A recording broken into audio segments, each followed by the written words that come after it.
Halo semuanya, di video ini kita akan membahas gradient descent. Biasanya model prediksi yang kita buat itu kan selalu menciptakan error ya. Nah, teknik gradient descent ini memungkinkan agar error yang kita dapatkan itu sekecil-kecilnya. Seperti pada gambar lembah berikut, dia akan memiliki titik terendahnya di sini kan ya. Nah, kita tuh pengen agar grafik error yang kita miliki ya, kita tuh berhasil mencapai di titik ini ya, di titik terendahnya. Mungkin pertama kali kita mendengar istilah gradien itu ketika kita masih SMP, waktu belajar mengenai persamaan garis lurus. Gradien itu adalah kemiringan garis. Makin miring atau makin curam garisnya, maka dikatakan nilai gradien dari garis tersebut itu makin besar. Contoh nih, ada orang ya, ada dua orang nih ketika dia di A dan ketika dia di B. Mana di antara kedua garis tersebut itu yang gradiennya paling besar? Jawabannya adalah yang A ya, karena garis A itu lebih curam atau lebih miring daripada garis B. Gradien itu masih belum cukup sih untuk merepresentasikan sebuah garis. Contoh nih, ini ada dua garis ya, mereka sejajar. Artinya kemiringannya sama dong ya, atau gradiennya itu sama. Nah, tapi apa coba yang membedakan mereka berdua? Yang membedakan mereka berdua itu adalah posisinya atau ketinggiannya. Bahwa garis G itu lebih tinggi daripada garis H, ya. Atau yang membedakannya itu adalah tempat di mana mereka berdua itu memotong sumbu Y, ya. Jadi kalau garis G itu memotong sumbu Y-nya di sini dan garis H itu memotong sumbu Y-nya itu di sini. Tempat atau titik di mana dia memotong sumbu Y itu disebut dengan intercept. Kita lihat intercept dari garis G itu lebih tinggi daripada garis H. Maka dikatakan intercept dari garis G itu lebih besar daripada intercept dari garis H. Jadi sebuah garis itu direpresentasikan oleh dua buah parameter yang penting, yaitu gradien kita simbolkan sebagai M dan intercept kita simbolkan sebagai C, yang dirumuskan dengan Y sama dengan MX ditambah C, ya, di mana M ini sebagai gradiennya dan C ini sebagai interceptnya.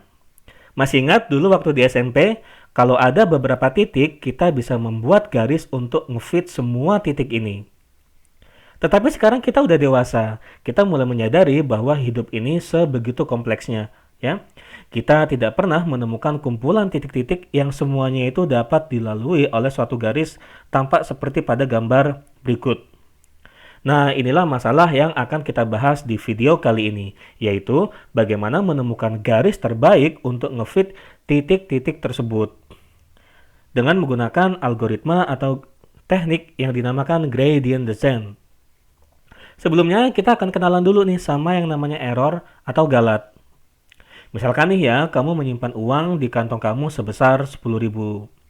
Kemudian kamu ingin saya menebak atau memprediksi jumlah uang yang ada di kantong kamu tadi. Saya tebak 8.000.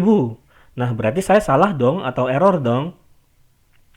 Berapa besar salahnya? Ya tinggal dikurangi aja sih. 10.000 dikurangi dengan 8.000, yaitu 2.000. Nah, berarti saya mendapatkan salah atau error sebesar 2.000. Begitu juga dengan error yang akan kita bahas kali ini. Misalkan nih, kita akan memprediksi keuntungan yang akan didapatkan oleh perusahaan Sukamaju, di mana keuntungan tersebut itu diduga bergantung pada jumlah biaya iklan yang dikeluarkan. Ya, jadi sumbu X ini adalah jumlah biaya iklan yang dikeluarkan. Adapun sumbu Y-nya ini mengukur keuntungan yang akan didapat. Misalkan ini adalah garis prediksinya ya, garis prediksi kita ini yang warna biru ya.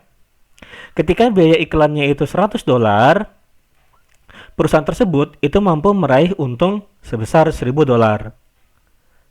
Tetapi model kita itu malah memprediksi bahwa keuntungannya itu adalah 1.200 ya.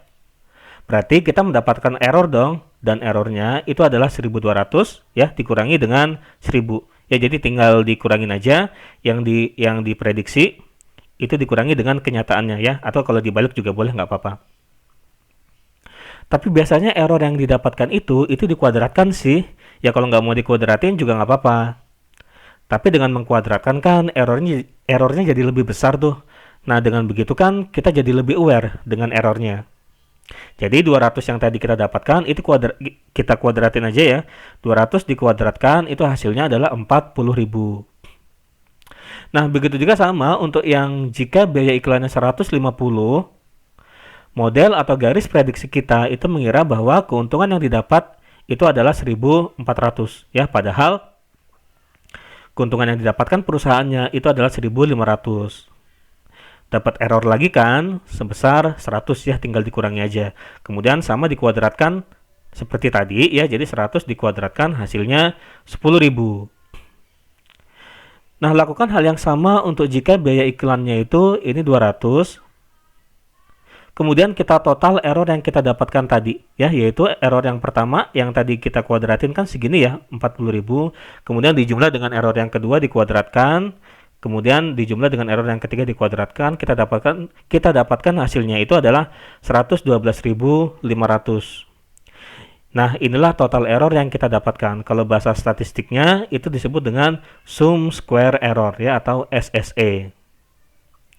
Jika 112.500 ini kita ambil rata-ratanya ya, jadi 112.500 dibagi 3. 3 ini karena tadi ada 3 ya datanya. Itu hasilnya adalah 37.500. Nah, 37.500 ini biasa disebut dengan mean square error. Ya, jadi dapat kita pahami bahwa rumus mean square error ini ya adalah MSE, mean square error, itu adalah jumlah dari error yang kita kuadratkan tadi dibagi dengan banyak datanya. Ya, tadi banyak datanya kita itu tadi ada 3 ya. Atau kalau misalkan ditulis dalam bentuk umum ya, bentuk umumnya seperti ini, 1/n. N ini adalah banyak data kita tadi ya, yang 3 tadi. Kemudian sigma ini simbol jumlah ya, bahwa kita akan menjumlah error yang dikuadratkan gitu. Jadi tadi Y itu kan keuntungan yang sebenarnya ya, aktualnya. Kemudian YP ini adalah keuntungan yang diprediksi oleh model kita gitu kan, dikurangin kan jadinya error tuh ya. Nah, kemudian errornya dikuadratkan. Inilah rumus umum dari mean square error. Atau kalau misalkan kita jabarkan lebih jauh ya, jadi YP ini adalah yang diprediksi oleh garis kita tadi ya, dimana persamaan garis tadi itu kan rumusnya Y sama dengan MX ditambah C. Nah, tugas kita itu adalah memperkecil MSE ini ya, atau lebih spesifiknya lagi, kita akan mencari suatu garis tertentu yang memiliki nilai M ya, yang memiliki nilai parameter M dan C sedemikian sehingga MSE yang kita dapatkan itu sekecil-kecilnya dengan teknik gradient descent. Sebelum masuk ke teknik gradient descent tersebut, kita pahami dulu saja konsep matematikanya. Ya, misalkan kita memiliki suatu fungsi. Fungsinya itu adalah Y sama dengan A X pangkat N. Kalau misalkan fungsi ini didiferensialkan ya, itu kan nanti jadi dy per dx ya. Nah, dy per dx ini rumusnya kan seperti ini ya. A-nya dikali dengan N, kemudian X. Nah, pangkatnya dikurangi 1 ya, jadi N pangkat N min 1 seperti ini.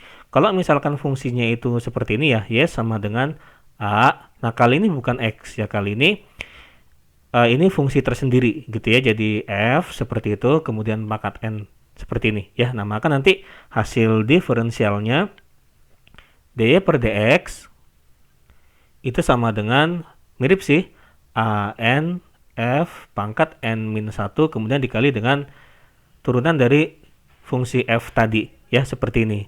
Oke, misalkan fungsi yang kita miliki ini simpel aja deh ya, Y sama dengan X kuadrat. Ini kalau misalkan diplot ya dalam sebuah grafik, nanti grafiknya gambarnya seperti ini ya, seperti ini. Kemudian ini adalah sumbu X-nya dan ini adalah sumbu Y-nya ya. Nah, sekarang kita tuh pengen mencari nilai X ya, di X sama dengan berapa sih yang nilai Y-nya itu minimum banget ya, atau di X sama dengan berapa yang nilai Y-nya itu sekecil-kecilnya ya. Atau maksudnya kita ingin mencari titik ini nih. Oke, ya ini jatuhnya di X sama dengan berapa nih, seperti itu. Ya, oke, caranya seperti ini. Ya, jadi Y-nya ini akan kita diferensialkan. dy per dx sama dengan, oke, ini X kuadrat mengikuti rumus yang di sini ya, berarti 1 kali 2 itu kan 2 ya. X pangkat 2 kurangi 1 yaitu 1. Oke, berarti hasil diferensialnya adalah seperti ini. Nah, apa sih sebenarnya dy per dx sama dengan 2x ini? Perhatikan bahwa sebenarnya apa yang kita dapatkan ini adalah kemiringan dari suatu garis yang menyinggung kurva ini. Wah, apa itu maksudnya? Jadi maksudnya gini, kita mendapatkan suatu garis yang menyinggung kurva ini, dan garis yang kita dapatkan itu bergantung sama nilai x yang kita input. Contoh-contoh nih ya, biar gampang. Misalkan nih, kita menginput nilai x sama dengan min 3 ya. Kita input sama dengan min 3 ke sini ya, ke dy per dx-nya. Maka nanti kita dapatkan dy per dx-nya atau kemiringan garis yang menyinggungnya itu adalah, ya kita masukkan ke sini, jadi 2 dikali min 3, yaitu min 6.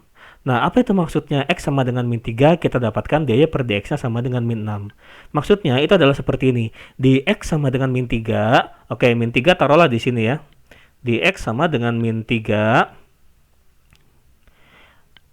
Ya, kalau kita ini ya, hubungkan ke kurvanya. Jadi di sini ya, di X sama dengan min 3, itu ada garis yang menyinggung kurva ini ya. Oke, ini saya gambar dulu deh garisnya. Nah, di X sama dengan min 3 ada garis yang menyinggung kurva ini, di mana garis tersebut itu memiliki kemiringan sebesar 6 ya. Minnya nggak usah dilihat ya, min ini sebenarnya cuma arah aja sih. Oke, jadi di sini kemiringannya itu adalah 6, seperti itu.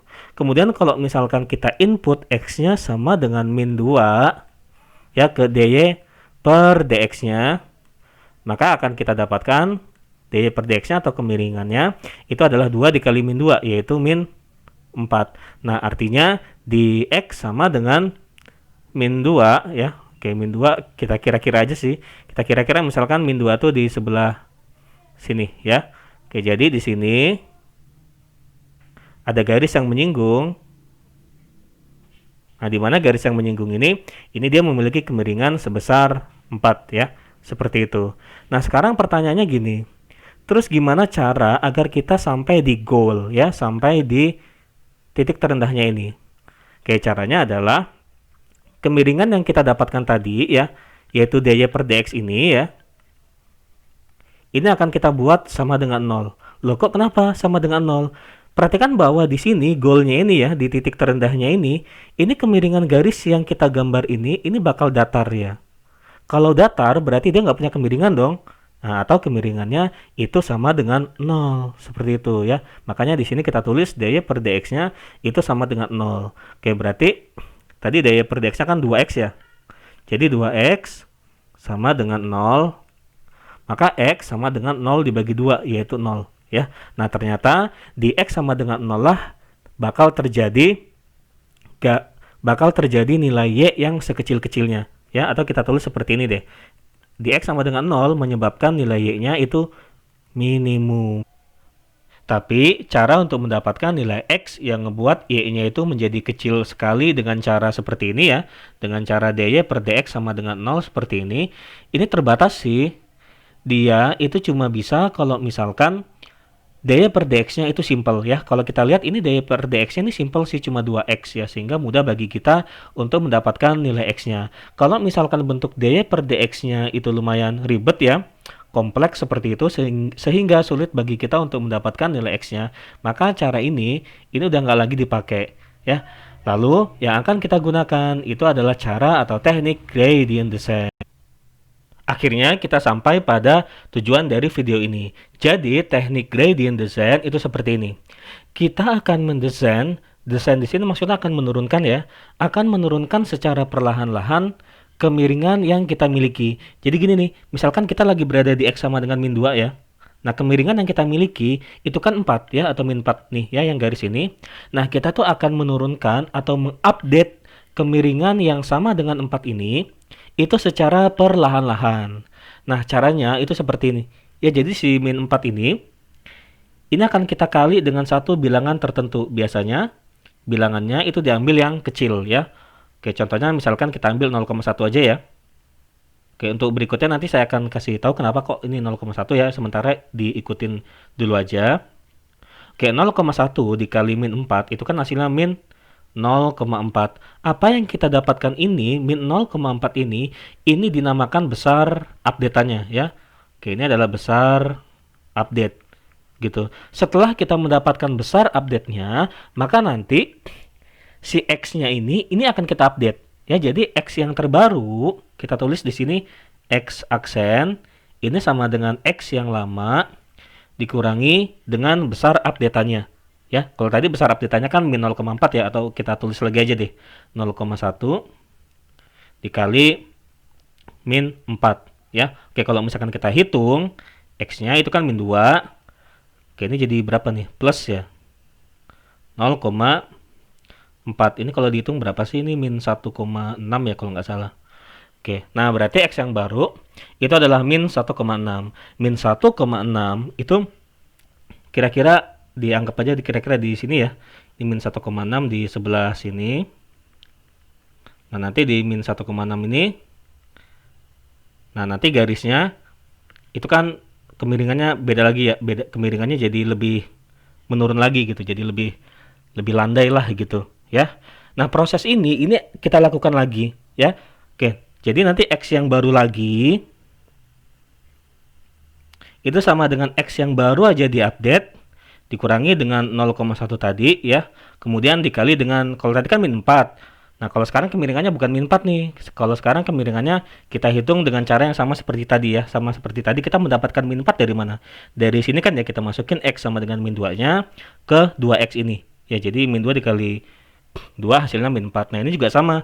Kalau sekarang kan ini X-nya di min 1,6, maka nanti kemiringannya yaitu 2 dikali min 1,6. Ya, oke, 2 dikali min 1,6 itu min 3,2. Oke, kita tulis di sini min 3,2. Oke, kemudian kita lanjutin X aksinya tadi min 1,6. Oke, ini jadi plus ya. Berapa nih? 0,32. Wah, berapa nih? Min 1,28 ya. Nah, berarti X yang baru lagi ini min 1,28. Nah, terlihat bahwa X yang kita dapatkan ini semakin maju ya. Maksudnya semakin mendekati tujuan kita ini ya. Tujuan kita kan ke sini nih. Kalau tadi X-nya min 2, kemudian min 1,6, kemudian maju lagi. Ini di sini min 1,28. Proses ini akan kita lakukan terus-menerus ya. Sedemikian sehingga kita berada sangat dekat dengan global minimanya ini. Ya, kita sangat dekat dengan titik terendahnya ini. Kalau kita buat rumus umumnya atau pseudocode-nya adalah seperti ini. Ya, jadi X yang baru itu sama dengan X yang lama dikurangi dengan satu bilangan tertentu yang 0,1 tadi ya. Nah, bilangan ini disebut dengan learning rate ya. Kita simbolkan dengan L ya, yang akan kita bahas lebih dalam nanti aja ya. Oke, kemudian dikali dengan min 4 sama min 3,2 ini tadi adalah sebagai kemiringannya ya. Berarti dikali dengan dy per dx. Oh, atau jangan dy per dx deh, biar simple. Simbolnya itu adalah d aja. Ini melambangkan kemiringan atau diferensial. Inilah rumus yang digunakan di teknik gradient descent ini. Dan inilah rumus untuk menjawab pertanyaan di awal kita tadi tentang bagaimana mencari parameter M dan C di suatu garis sedemikian sehingga errornya atau mean square errornya itu sekecil-kecilnya. Kalau tadi kurva ini kan menghubungkan antara variabel Y dan variabel X ya. Nah, kali ini sumbu Y-nya itu sebagai MSE ya, atau E error yang rumusnya seperti ini. Kemudian sumbu X-nya itu sebagai intercept ya, atau C yang akan kita cari sedemikian sehingga kita mendapatkan error yang kecil banget ya. Nah, sama seperti tadi kan kita turunin dulu ya, kita diferensialkan dulu ya, dapatnya dy per dx. Nah, kali ini bukan dy per dx melainkan d error per dc ya. Nah, seperti ini nih, de per dc sama dengan ini 1 per n nya bisa kita keluarin dulu ya dari sigma, ini nggak apa-apa. Nah, kemudian cara menurunkannya sama seperti tadi. Jadi ini 1 ya, koefisiennya dikali dengan pangkatnya ya. Jadi 2 kan ya, 1 kali 2 ini 2. Kemudian yang ada di dalam kurungnya ini kita tulis lagi ya. Kita tulis lagi aja, kemudian pangkatnya ini dikurangi 1 ya. Jadi yang tadinya 2 menjadi 2 min 1. Setelah itu dikalikan dengan turunan dari yang ada di dalam kurung ini ya. Nah, perhatikan bahwa karena kita ingin menurunkan E terhadap C, maka yang ada di dalam kurung ini jika diturunkan itu caranya seperti ini. Yang nggak ada C-nya kalau diturunin itu 0 ya. Contoh yang ini kan Y ya, nggak ada C ya. Nah, maka ini ketika diturunkan hasilnya 0. Kemudian ini min MX ya, nggak ada C nih, ini diturunkan hasilnya juga 0. Nah, ini min C ya. Min C kalau misalkan diturunkan hasilnya min 1 ya. Oke, kalau misalkan kita rapihin lagi, ini kan min 1 dikali 2 itu min 2 ya. Nah, ini min 2-nya. Ini kita keluarin aja dari sigma nggak apa-apa. Jadi di sini min 2 per n. Kemudian y-nya kita tulis lagi. Nah, perhatikan bahwa mx plus c ini adalah persamaan garis untuk mendapatkan y prediksinya tadi. Ya, nah maka ini bisa kita ganti menjadi yp.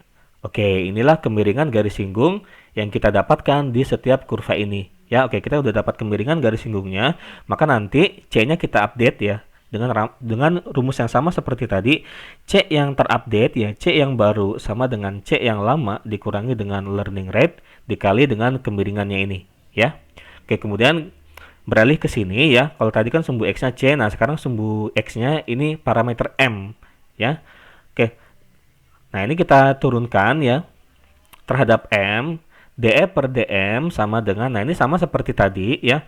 Satunya kita kali dengan 2 jadi 2 tuh ya. Kemudian ini yang ada di dalam kurungnya kita tulis lagi, pangkatnya ini berkurang 1 ya, jadi 2 min 1.